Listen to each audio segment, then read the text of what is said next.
আসসালামু আলাইকুম গাইস, তোমরা সকলে কেমন আছো? আশা করি তোমরা সকলে ভালো আছো। আলহামদুলিল্লাহ, আমিও তোমাদের দয়ায় খুব ভালো আছি। তো গাইস, আজকে আমি ভাবলাম টেস্টি আলু ভর্তা করব।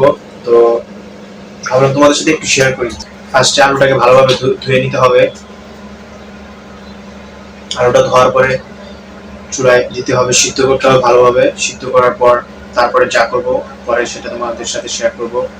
তো গাইস, সাথেই থাকো, পাশে থাকো এবং দেখতে থাকো। তো গাইস, আমি আবার ফিরে আসলাম। তো এখন আমি আলুটাকে চুলায় বসিয়ে দিয়েছি। তো সিদ্ধ হওয়ার পর তোমাদের সাথে দেখা হবে। তো গাইস, এই যে দেখো, আলু সিদ্ধ করা হয়ে গেছে। তো এখন আলুটাকে ভর্তা করবো ভালোভাবে। এই যে পেঁয়াজ, মরিচ দিয়ে করবো পরে তোমার। তো গাইস, তো সাথেই থাকো এবং পাশেই থাকো এবং দেখতে থাকো।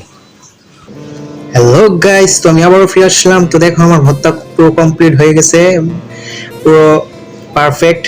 তো খুবই টেস্টি মনে হচ্ছে। তো এখন খেয়ে বোঝা যাবে তো কতটা টেস্টি। তো আমি একটু টেস্ট করে দেখি।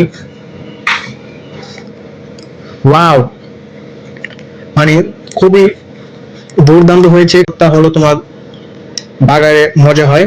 তো আমি বাগার দিয়ে দিচ্ছি। তো এখন আমি খাচ্ছি। তো খুবই টেস্ট হয়েছে খেতে। তোমরাও দেখতে পাচ্ছ যে দেখলেই যেন রোল পড়ে যাচ্ছে।